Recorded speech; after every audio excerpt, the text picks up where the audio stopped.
Who remembers those days when you would go to a video game store and actually see video games? There would be a wall of PS2 games, a wall of Xbox games, a wall of GameCube games. You'd have the older generation there, so PS1, you'd have some N64 games, you'd have your handheld games. There would be some promotional stand there. There'd probably also be like a section where there's like a really big game coming out and you can play test the game actually in the store.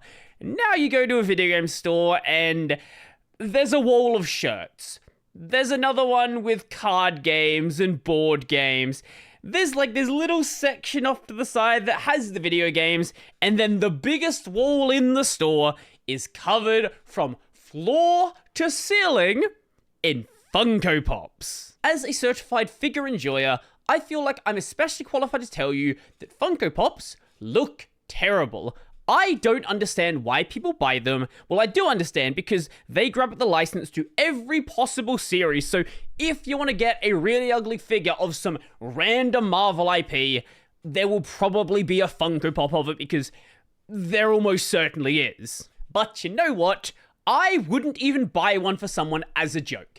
If that's what you want to spend your money on, be my guest. It's your money, do whatever you want.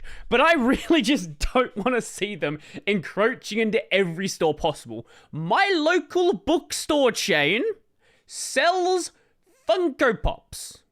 I am so worried that a section of the books are going to be taken up by Funko Pops. Right now, they're just behind the cash register, and that's acceptable. They better not expand past that line. And just the other day, I was scrolling through social media, as you tend to do, and came across what might possibly be the dumbest thing that I have ever read.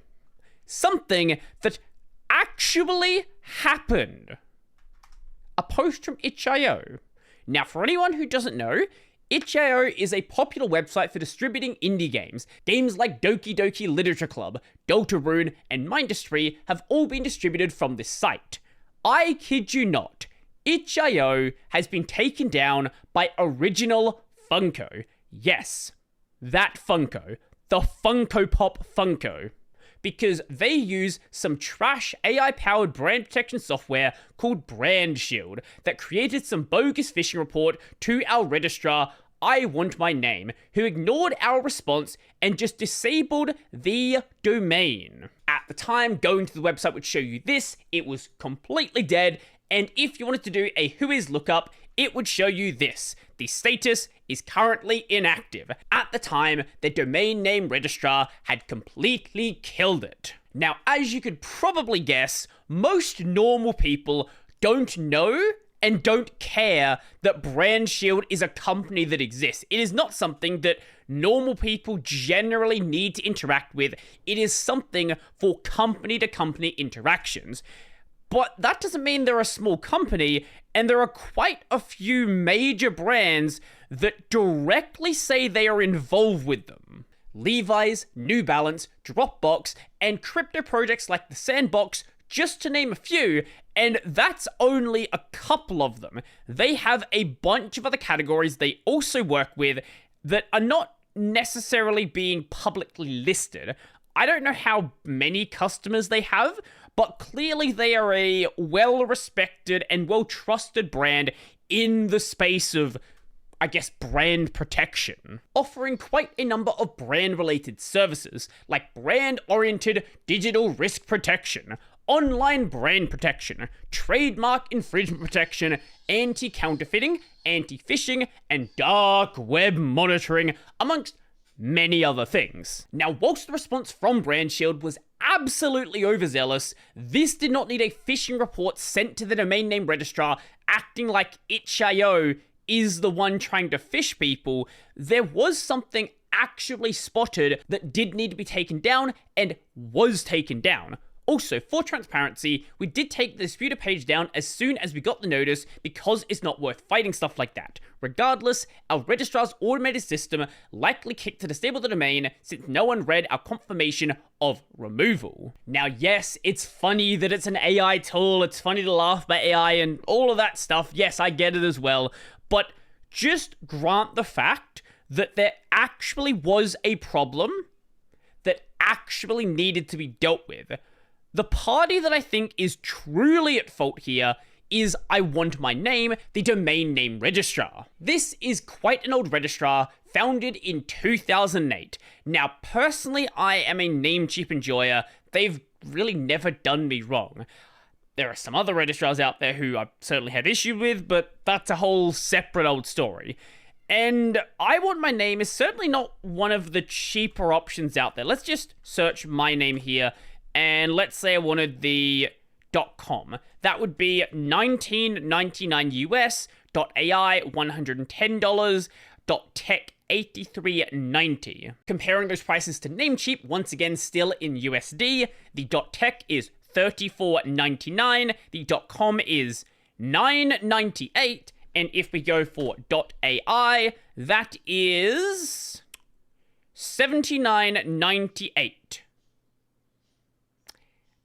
Yeah, I don't really know why you would go with this domain name registrar. Like, I genuinely don't know, because unless you're doing hosting through them as well and you want to make use of their plugin system, at least from what I can tell on the surface, there's really nothing special about them. Now, I do know that I Want My Name was acquired by another company a couple of years back, so honestly, my assumption is they've just always used this registrar, and most of the time you just don't really think about it, right? Like, whether it's on Namecheap, Pork Bun, this one here, or anything else out there, you pretty much just buy the name, or I guess rent the name technically, and that's pretty much it. Until something goes really, really badly, it's not even worth thinking about. And I guess, you know, this is a case where maybe it's worth thinking about. Now, of course, a lot of people in the replies were suggesting all of their favorite registrars. One of them actually did reply here. Pork Bun would love to, but if the current registrar has the domain locked down, then the owner might not be able to transfer it. And another one over here as well, they're just trying to farm this as much as possible and get any extra customers they can possibly get. And you know what? I might not be the biggest fan of Pork Bun, but I respect that. After a situation like this, I would never even remotely consider being a customer of I Want My Name, and I really hope that itch.io considers the exact same thing as well. They have the site back now, it's all working fine, we're all good here, so now they could go and possibly transfer the domain to another registrar that hopefully doesn't do the thing that I thought, stupidly, I guess, was just a problem that happened in video games, where if you mass report something, in this case, a report from some random AI brand protection company, and then just send it to a thing, you just get deleted. They don't consider what's actually happened. They don't consider that you've already addressed the complaint in the report.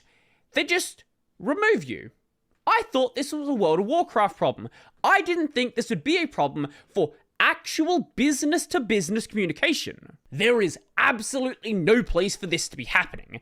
It would be one thing if this was some like random little website that didn't have any history, they'd been around for 6 months, a year, maybe 2 or 3 years, and nobody really knew who they were. But this is a site with an established history of not being a problem, of being a completely normal website. And they removed the content before the takedown by the registrar was done. There was nothing left to take down. The problem had already been resolved. This is not how a registrar should be run. It would be one thing if itch.io said, okay, we don't think this is a real problem, we're not going to do anything about this, and then they took it down. That's not what happened, though. They just got taken down with nothing left that's a problem. Like, what are you doing? Yes, of course, I feel bad for itch, and this shouldn't have happened to them. But I feel a lot worse for the indie devs on the platform who, for at least a couple of hours, had no idea what was going on. A lot of people, they use itch as their main distribution platform, or in some cases, their only distribution platform. So for a period, they had no idea what was going to happen. Are they going to have to wait a couple of days? Are they going to have to wait for a week? Is it going to be up in a couple of hours? I don't know. Not a clue. Just, wait, I guess, because some random company wanted to take down the entirety of itch over a single page that had already been dealt with. Now, I do think that every single one of these games should have a personal website as well, and also use that for distribution.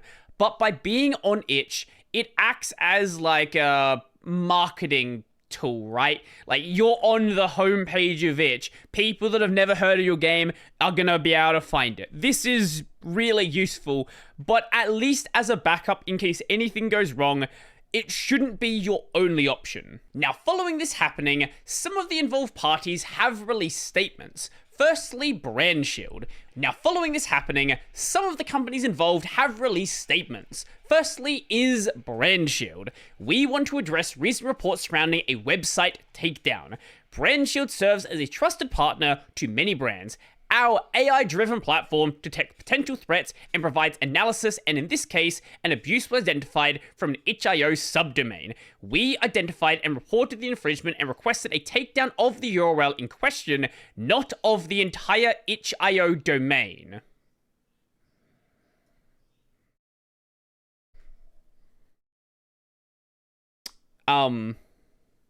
Okay. The temporary takedown of the website was a decision made by the service providers, not Brand Shield. Now, they have also been community noted. Entire domains do not go down on the basis of copyright takedown requests of an individual URL. This is the direct result of a fraudulent claim of malicious activity, that being the phishing report. Brand Shield remains committed to supporting our clients by identifying potential digital threats and infringements. We encourage platforms to implement stronger self-regulation systems that prevent such issues from escalating. The thing they already did from the start. They have that system. You just decided to make a phishing report instead. And here is the response from Funko. At Funko, we hold a deep respect and appreciation for indie games, indie gamers, and indie developers. We're fans of fans. We love the creativity and passion that define the indie gaming community. Recently, one of our brand protection partners identified a page on itch.io imitating the Funko Fusion development website. Funko Fusion is their terrible Funko video game that basically nobody has played, let alone bought. A takedown request was issued to address this specific page. Funko did not request a takedown of the itch.io platform, and we're happy the site was back up by this morning. Yes, they didn't do it directly, but they do make use of a faulty AI tool that submitted a phishing report. We have reached out to itch.io to engage with them on this issue, and we deeply appreciate the understanding of the gaming community as the details are determined. Thank you for sharing in our passion for creativity. This is a whole lot of HR nothing. That's pretty much what it is. It's just HR word salad. And as for I Want My Name, they have said literally nothing since March of this year, and before that, March of the previous year. They basically don't say anything on Twitter. They occasionally respond to support questions, but like, not that much. Now, the owner of itch.io also said some more over on Hacker News. About 5 or 6 days ago, I received these reports on our host, Linode, and from our registrar, I Want My Name. I expressed my disappointment in my responses to both of them, but told them I'd removed the page and disabled the account. Linode confirmed and closed the case. Based Linode, I Want My Name never responded. This evening, I got a downtime alert, and while debugging, I noticed that the domain status had been set to server hold on I Want My Name's domain panel. We have no other abuse reports from I Want My Name other than this one. I'm assuming no one on their end closed the ticket, so it went into an automatic system to disable the domain after some number of days. I've been trying to get in touch with them via their abuse and support emails, but no response, likely due to the time of day. So I decided to escalate the issue myself on social media, which, you know what, is generally the way that you deal with big companies. If you want a response from them, if you want something actually fixed, just Karen. That's the solution. If you have a big enough audience, it's probably gonna work. Now, I want to end the video with the last response from itch.io because this can't be real. This is not a joke. Funko just called my mum. Got a strange call from a company about accusatory statements on your social media account. Call me. This cannot be real. This has to be a meme, right? There is no world where this actually really happened. But it would be very funny if it did. And if it did happen, I need to see a follow-up to this. This is a ridiculous, stupid situation. I don't know how something like this happens. But you know what? It's kind of funny, right? Like, yeah, it's dumb. Yeah, it shouldn't have happened. But, like... It is kind of funny. Imagine being taken down by Funko Pop. That needs to be something they, like, idolize and commemorate in their office until the end of time. But what do you think? What party do you think is at fault here? Do you think it's Funko Pop? Do you think it's Brand Shield? Do you think it's I Want My Name? Or maybe itch.io did something wrong? I'd love to know your thoughts. So if you like the video, go like the video. And if you really like the video and you want to become one of these amazing people over here, check out the Patreon, subscribe to Pay, linked in the description down below. That's going to be it for me, and can I be taken down by Funko as well?